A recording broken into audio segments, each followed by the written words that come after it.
Listen to me. I want you to stop what you are doing and pay attention, because what I'm about to tell you could be the difference between a retirement where you are struggling to get by and a retirement where you have the security you deserve. We are talking about Social Security and divorce.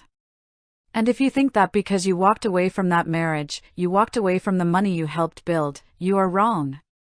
But you have to know the rules. If you don't know the rules, you are going to leave money on the table, and in this economy, with inflation eating away at your purchasing power, you cannot afford to be powerless. Money flows through the hands of those who are informed.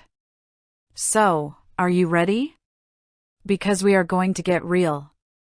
The biggest fear I hear from people, especially women who may have stayed home to raise the kids or took a lower-paying job to support the family unit, is that they are stuck only with their own small Social Security check. They look at their ex-spouse, who maybe was the high earner, and they feel a sense of injustice. They think, I put in the time, I did the work at home, but now I'm the one struggling. Stop it.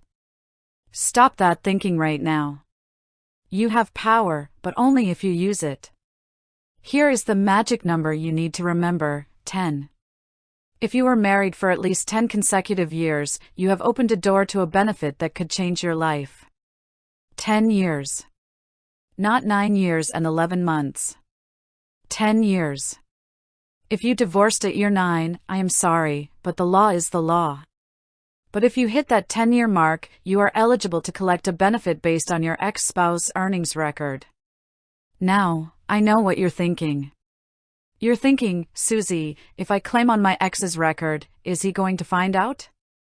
Is it going to take money away from him? Is it going to take money away from his new wife?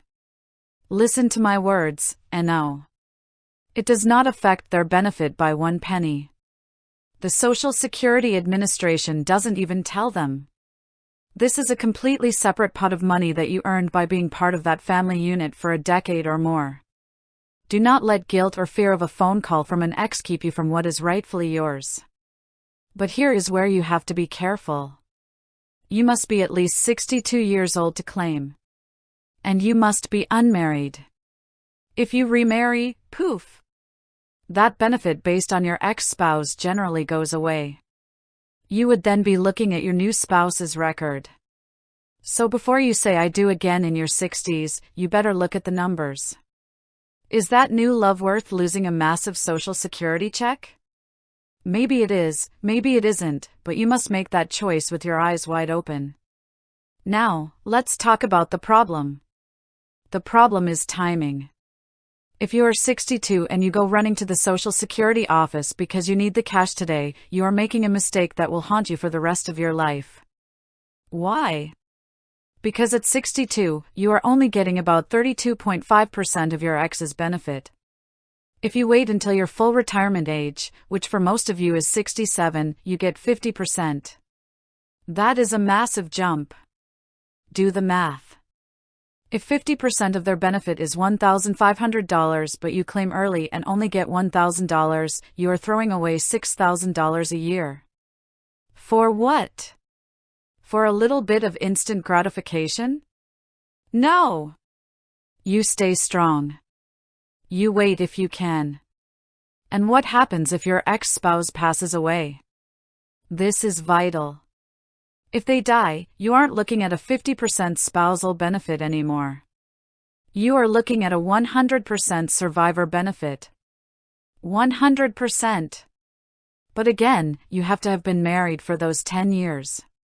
If you are at your full retirement age when you claim as a surviving divorced spouse, you get every single cent they would have received. Here is your actionable takeaway. I want you to go get your papers. Do you know where your marriage certificate is? Do you have your divorce decree?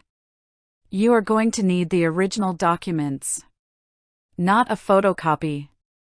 The Social Security Administration wants the real deal.